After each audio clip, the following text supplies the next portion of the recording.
নমস্কার। কবি চন্দননাথের লেখা কবিতা অপরাজিতা। জানো মা, আমি না কবিতা লিখেছি, তোমরা পড়বে কি তা? মার কাছে এসে খাতা মেলে ধরে ছোট্ট অপরাজিতা। রাগী চোখ মেলে মা তাকে বলেন, মাথা কি খারাপ হলো? ঠাই পাস সব না লিখে বরং অঙ্কের খাতা খোলো। মুখ ভার করে গুটি গুটি পায়ে গেল সে বাবার কাছে। কবিতা লিখেছি ও বাবা, তোমার দেখার সময় আছে? মুখটা না তুলে বললেন বাবা, কবিতা লিখেছ বেশ, পড়ব তো বটে, আগে খবরের কাগজটা করি শেষ। অগত্যা গেল দিদিটির কাছে, ডাকলো সে, দিদি আয়, দেখ না কেমন ছবিটা এঁকেছি ছোট্ট এ কবিতায়।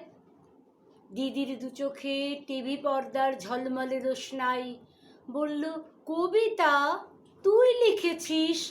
কবিতা না, ওটা ছাই। অপরাজিতার চোখ ছলো ছলো, বুকে কান্নার ঢেউ। তার লেখা এই প্রথম কবিতা দেখল না পড়ে কেউ। একা ঘরে বসে সামনে তাকালো মালাতে সাজানো ছবি। স্নিগ্ধ দু চোখে রয়েছেন চেয়ে সহজ পাঠের কবি। কবিতার খাতা মেলে সে ধরল, ঠোঁট দুটো থর থর, বলল, ঠাকুর কেউ না পড়ুক, তুমি এ কবিতা পড়ো। কি জানি কি করে কি যে হয়ে গেল, এ কথার সাথে সাথে রবি ঠাকুরের মালা থেকে ফুল ঝরল সেই খাতাটাতে।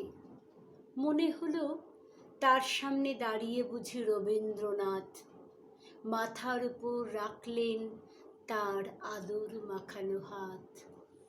নমস্কার।